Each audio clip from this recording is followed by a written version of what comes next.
Howdy, this is the Views from the Shop podcast. I'm your host, your one and only host, Tim Miller, and today it is Thursday, March 12th, 2026, and I wish you a very, very, very happy International School Meals Day. Well, on today's show, it's been a while since I've spoken to you. The last we spoke was, Saturday night when Ohio State picked up a huge win over Indiana, most likely clinching an NCAA tournament at large berth. Now at this point, I would say, Ohio State is definitely a lock with what we've seen go on, not just outside of the Big Ten, but even with Iowa's win over Maryland yesterday, further solidifies Ohio State can't take another bad loss here to end the year. So we would say Ohio State's going to be in the NCAA tournament. They're going to be dancing, but the Buckeyes still have business to take care of here in the Big Ten tournament. Here's what I'll tell you right now. I don't hear much out of my left ear. I continue to deal with a sinus infection that, quite frankly, couldn't have come at a better time. It was Sunday night, Monday morning, where we are really in the thick of it. Today's the first day I can really talk at all, and that's good. It means that I can do the show. I'll do it quickly, but I'll still do it because by the time you're watching this, we're mere hours away from Ohio State tipping off with Iowa in a rematch. So on today's show, we will very briefly cover what happened in the first game in case we need a reminder. We don't, but I'll do it anyway. And then I'll talk about what Iowa did yesterday against Maryland. And then I've got questions, storylines, and a prediction in this game. So if you're new, hey, it is what it is, all right? It's March. There's a lot going on, and I sound horrible. So I'm sorry. This is the best that I can do for you. If it's not good enough for you, then you don't have to keep listening, and that's totally okay. But I would appreciate if you subscribe wherever you get your podcasts. Subscribe as well on YouTube. Like the video on YouTube. Very, very much need that. Badly need you to like the video on YouTube. Follow on all the socials. I'll tell you why. And get to the Substack. Views from the Shop podcast.substack.com. Again, views from the Shop podcast.substack.com. A lot of people listen to the show. They kind of maybe don't pay attention to this part. That's fine. I would probably be the same way, but I have people reach out, DM me and say, hey, what's this Substack about? Get there and find out. Views from the Shop podcast.substack.com. Okay. I'm going to do this as quickly as possible to preserve the throat. Who hasn't had to preserve the throat a time or two in their life? That's what I need to do right now. I'm doing this without a cough drop, which is a fatal mistake, but I'm not going to stop now and hopefully get out of here quickly. Okay. Because that's what we need to do. So Ohio State taking on Iowa in the third round of the Big Ten tournament because we need 3 rounds before a quarterfinal round for some reason. Because you know what? 20 games to see Penn State win 3 games in the conference. Hey, that's not good enough. Maybe they can still make a run in the NCAA tournament. We're wasting our time. We're wasting our time with these first couple days. I love basketball. I'm not going to turn it down. This is a waste of time. But now we finally get into this day. Kind of on the Big Ten side, kind of everywhere. SEC, wherever. Now we can enter into, all right, good-ish teams are playing, so we can enjoy it. So, also, I said I'm going to keep it short. Not doing a good job so far. Best week of the year is right now because we get to enjoy it, all right? All of the casuals will come in. I'm not here to gatekeep March Madness. That's not what I'm going to do, but we get to savor this. It's special for us. So enjoy it. Enjoy it before it's gone. Ohio State was pretty thoroughly handled by Iowa the first time the Buckeyes and Hawkeyes played. I don't see a date. It was like February 25th-ish. Did not go well. Is that right? February 25th? I can just find it in like a matter of 2 seconds here. Yeah, it was February 25th. Not that long ago. Iowa 74, Ohio State 57. Was there a more deflating loss this season for Ohio State? Now, the Buckeyes have suffered some really, really tough losses. The loss that Ohio State took to Iowa probably takes a cake for me. They got up 14-2, and then after that, we know what happened. 35-9 run by Iowa. Pitt was weird. North Carolina, that loss sucked. Washington, that was annoying. Virginia, Michigan State, those hurt. But this game in particular, at least for me, given the expectations, given the urgency, given the fact that you got up 14-2, and then you got destroyed for the rest of the game, it blew chunks for me. It blew chunks. I pretty confidently picked Ohio State to win that first game against Iowa, and I looked like an idiot. So thank you, Ohio State, for that. Confidently as well, when Ohio State was a 6.5 point underdog, I believe. One timeout changed everything. Ben McCollum took a timeout with 14 and change on the clock in the first half. Iowa would go on to win the first half 35-9. Ohio State showed no fight whatsoever in a loss to the Hawkeyes. John Mobley Jr., he returned for this game for Ohio State. Another reason why I felt confident the Buckeyes could win this game is because I got John Mobley Jr. back. He scored 15 points, 3 of 4 from the three-point line. Pretty good, but it was one thing after another. You'd grab an offensive rebound, not be able to score. You'd get a stop, then you turn it over. You'd score, and then you give up an easy bucket, or you'd get a stop, grab the defensive rebound, but there's a foul. Ball goes right back to Iowa. One thing after another. So many things went wrong in that game for Ohio State. We'll talk about all the things that went the worst for Ohio State than any other game and so far this season for the Buckeyes here in a second. Bruce Thornton, second worst scoring performance of the season as well. Look, it was cough drop time. That's it. I just needed a cough drop. I don't know how I'm going to make it through this, honestly. And the other thing is, Sunday I recorded a full show for you, talking about Bruce Thornton, Big Ten tournament, and who I would like and not like to face in the NCAA tournament for Ohio State. 7 of the 43 minutes were recorded. The rest just dust. And that happened. And then I got sick, so there was no re-recording that. So this one, it's just going to have to go well. Speaking of things that went well or have to go well, Iowa. Things went very well for them the first time they played Ohio State. They shot 58% from the field, turned it over 7 times, had an 83% defensive rebounding rate. How do you win when all those things combine? Answer, you don't.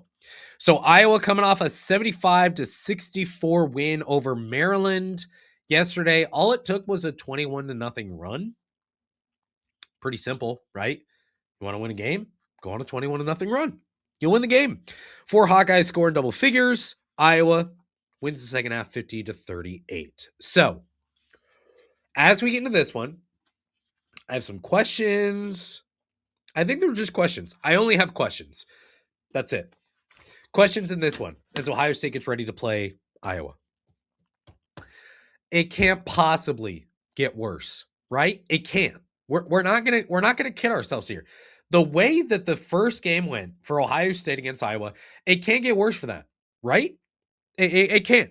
Bruce Thornton scored 10 points, I believe. That would be good for his second least points scored in a game this season. Ohio State gave up its worst field goal percentage of the season in that loss at 57%, 58.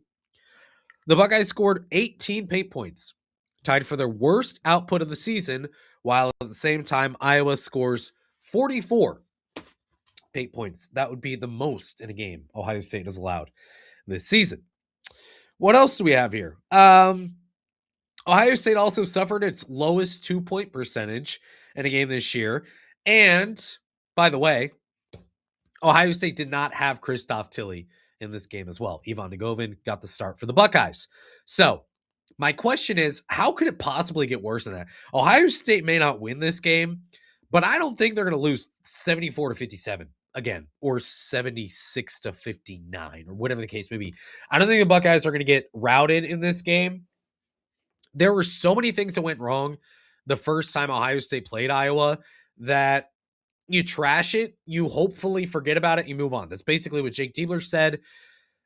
That game was such it was an outlier across the season for Ohio State. That this is a team that has not gotten blown out. At home against Michigan, it did. Other than that, Ohio State has been more than competitive in every single game it's played this year, even in losses. So that said, there's no way it can get worse. That's kind of my first question, and I'm saying that like knocking on wood, right? Right? It can't get worse. We'll see. Another question.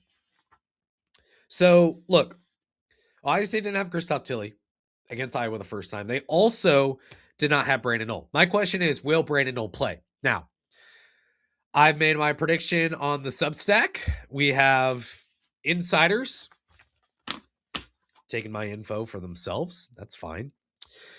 Brandon Knoll, 20.5 minutes per game this season, 7.4 points per game, 1 assist per game, 4.3 rebounds per game, and shooting at 64.3% this year. Look, I understand. Brandon Knoll got benched for that game against North Carolina. He did not start again after that. Hurts his foot against Nebraska, and that's the last we saw of Brandon Knoll. He has not been good against power opponents this year outside of Northwestern. Respect for Northwestern. Indiana respects the heck out of Northwestern. What have they lost? Like 6 or 7 in a row now to Northwestern?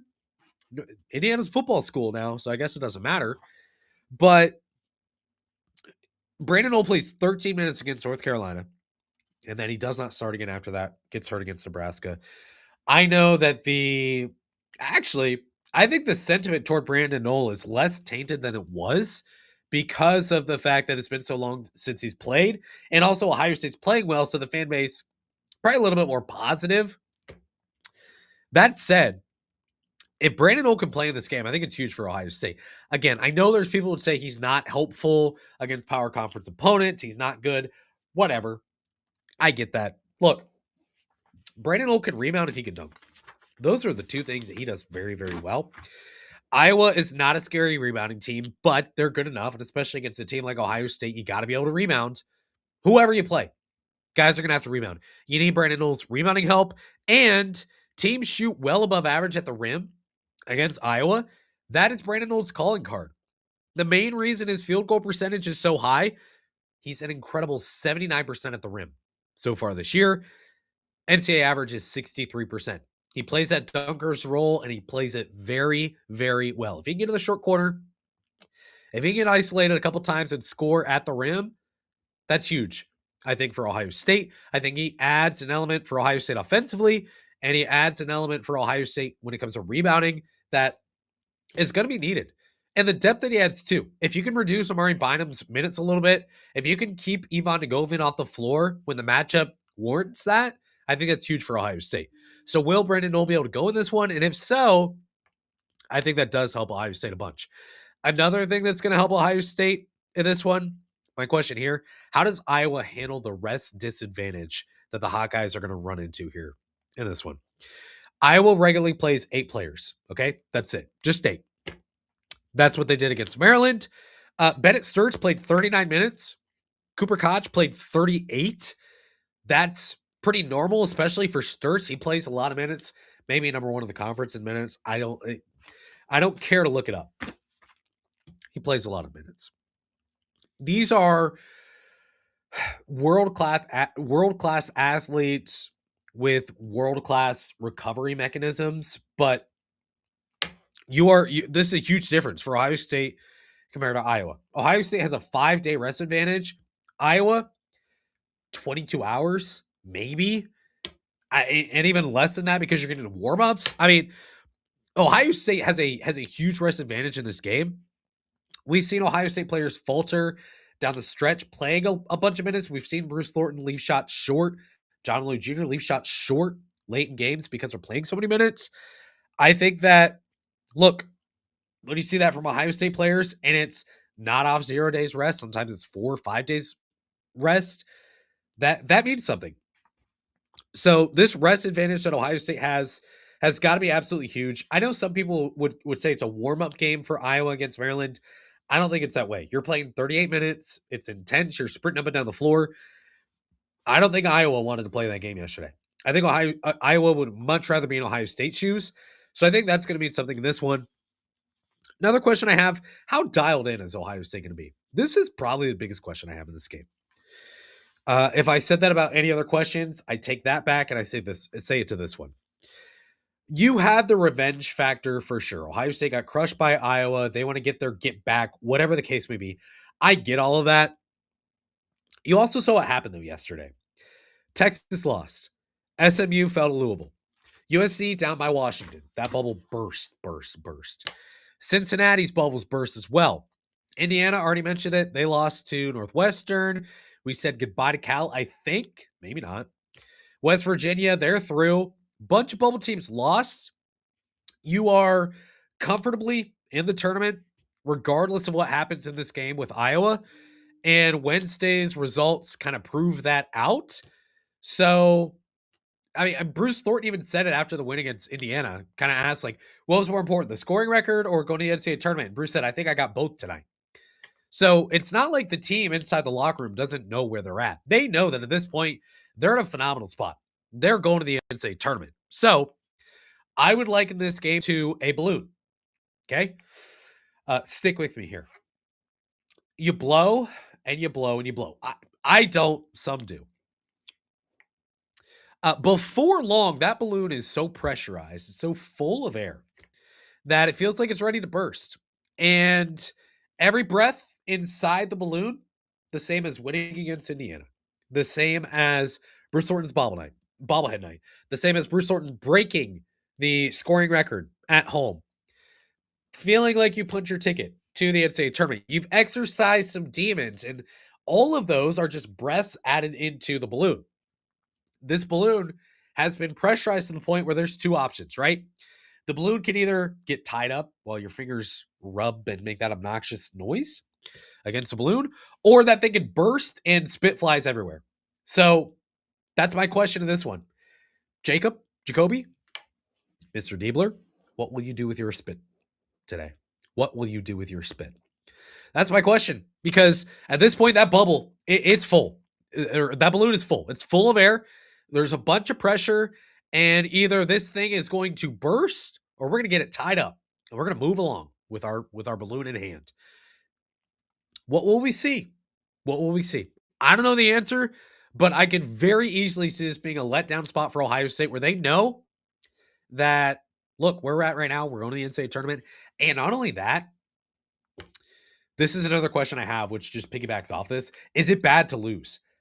I know, like, I'm going to be rooting for Ohio State to win this game. You're going to be rooting for Ohio State to win this game, probably. But I think we all know if Ohio State loses this game, there's an okay shot they get a 10 seed. Now, the bubble's not been good. And everyone says the bubble's really bad this year. That may be true. I think the bubble's bad every year. I think people don't realize it. And I wouldn't realize it either. But when you start rooting for Ohio State, you see where it's been the past couple of years, it's been on the bubble. And you look at how bad the bubble is, and you say, man, the bubble sucks. I think that's how it is pretty much every year. The bubble's not really supposed to be good. That's why we don't need to expand the NCAA tournament. But is it bad to lose this game? Be one and done? Take a quad one loss? Whatever. Move on. Northwestern, quad one. Thank you for beating Indiana. Wisconsin, quad one, we think at this point. Where is? Now I'm curious. Where is Wisconsin right now? Just a second. Wisconsin's 26. They should be okay. Should be okay. So you got your quad one. I mean, they're going to the NCAA tournament. Ohio State's in. So is it bad if you lose? I'll take the 10 seed. I'll take the 10 seed over winning this game and then losing to Michigan and getting stuck with an 8 or 9. And then you got to play a banged up Duke team is still elite. I don't want to play Duke. I'm not interested in Michigan. I'm not interested in any of the other one seeds. I think there's definitely a real drop off between the 1 and the 2 this year. So I don't know if a loss is all that bad. All right. So prediction of this game. First of all, Ohio State and Iowa, there's a conspiracy here. Why are they playing all the time in the Big Ten tournament? Something, we need to look into this, okay? A lot of things happen in the world right now. This is one of the biggest. This is a 4th year in a row. Ohio State's going to play Iowa in the Big Ten tournament. Last year, Iowa wins 77-71. I was depressed. Year before that, Ohio State crushed Iowa 90-78. Then they beat Michigan State, I think, after that. They beat Michigan State after one of these 2 years. 2023, Ohio State wins 73-69. So over the past 3 years, Ohio State 2-1. Iowa picked up the last win. So as we look at this game, first of all, I will let you know what the BIP says. The BIP predicts, pardon. Hey, the voice cracks happen when you're sick. And this just shows it's legitimate. And you should, I don't know, send me something. Or just tell me you feel bad for me. BIP has this game as a pick'em. It doesn't see any team as favored. On a neutral court, it says Ohio State and Iowa are the same. Total at 144.5. Look, all things being equal, I think that Iowa's style of play is not good for Ohio State. I think that the way Iowa beat Ohio State, it can be replicated from the first game. And I also think that this is a very easily a letdown spot for the Buckeyes. Now, The difference in this game is that Ohio State, it does have Christoph Tilley, and it does have, we think, Brandon Ole in this game. That's what I think. So that said, there are some differences, but there's a lot of things that are the same. I think Ohio State loses this game. I think that Iowa, the way they match up, I think that Iowa can replicate what happened. And because of that, I'm picking on Iowa to win this game. I think Ohio State falls from this one. I think that a lot of it comes down to the fact that you're comfortable at this point, and there's just been so much pressure. I think that this balloon, I think it burst. I think the balloon pops. There's so much pressure. Everything, it feels like the win that you got over Indiana, it felt like the Super Bowl to Ohio State season. The end of the season, the senior day, the home game, everything that came with that game. It feels like Ohio State crossed off all the boxes that it needed to, and that whether you win this game or not, it doesn't matter. It doesn't matter to what happens moving forward. Other than that, it might give Ohio State a 10 seed rather than a 9, which we would all appreciate, I think. So I'm not saying within the locker room, I'm not saying within the team they're not going to try to win.